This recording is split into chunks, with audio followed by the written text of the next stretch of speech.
Hello guys, update tayo sa kakatail ko na nagdilimlim yung inahin kanina, yung bumaba na siya. So pinakain ko muna siya ng malunggay. Actually may bulaklak na malunggay yan, ganda. Yan. Tsaka mga dahon. So ito yung male, nagagalit siya. Nagagalit siya, ayun yung papalapitan yung ito. Nandiyan kasi yung mga itlog, no? So yan. So ayun, nalaglag yung mga ano. Tingnan natin ang malunggay lips. Nagagalit siya. Magalit? Sige na. Ano magtampo? So ayan.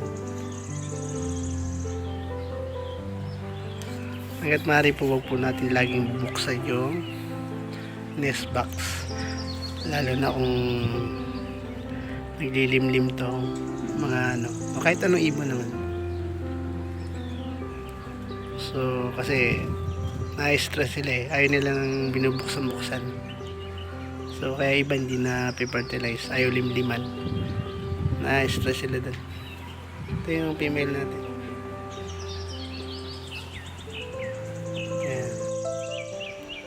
So ayan, nanginginain sila ng bulaklak ng ano, malunggay.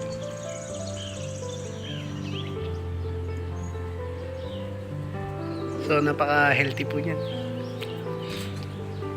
bulaklak na yan.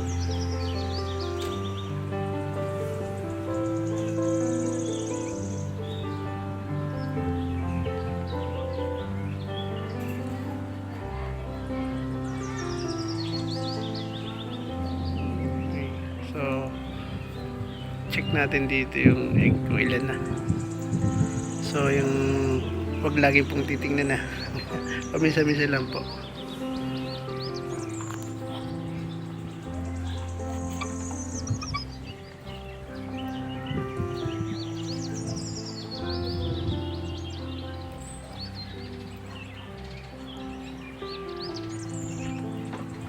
Yan, meron ng 5, no? So yan. So 2 dyan bago.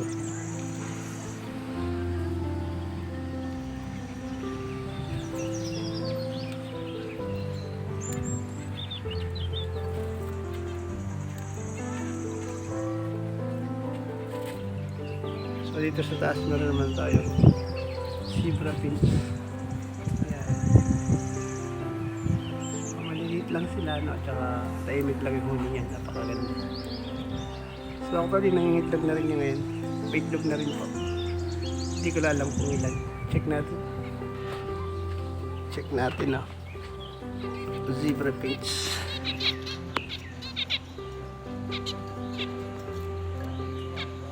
Ayan, binantay nila yung ugat. Check natin.